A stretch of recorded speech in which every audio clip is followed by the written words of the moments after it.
Ako napasukan mga trabaho, yung mga trabaho na nag-boy, ganyan, mga tindero, mga ano lang. Tapos, umalis ako doon, napatira ko sa ilang ng tulay kasi naglayas ako. So, doon, Ilang taon ka nun? siguro mga, malaki na ako, siguro mga nasa 30 plus pa. Bakit ka umalis? Kasi hindi ko nagustuhan. Ay, sa probinsya, pumunta ako ng Manila para magtrabaho.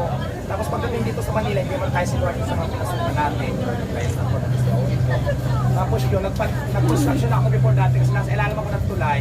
May nagpasok sa akin ng trabaho, construction. Construction. Tapos nag-pandemic naman noon. So natigil yung trabaho namin. So may naipon ako siguro mga 10,000 na yan.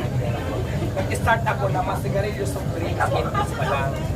Tapos malakas din naman siya. Tapos parang ako friend na nawalan din ng trabaho na tinaluto siya dahil sa pandemic. Tinaluto siya ng mga ulam. Nagsabi siya na pag hindi natin ang nasakal.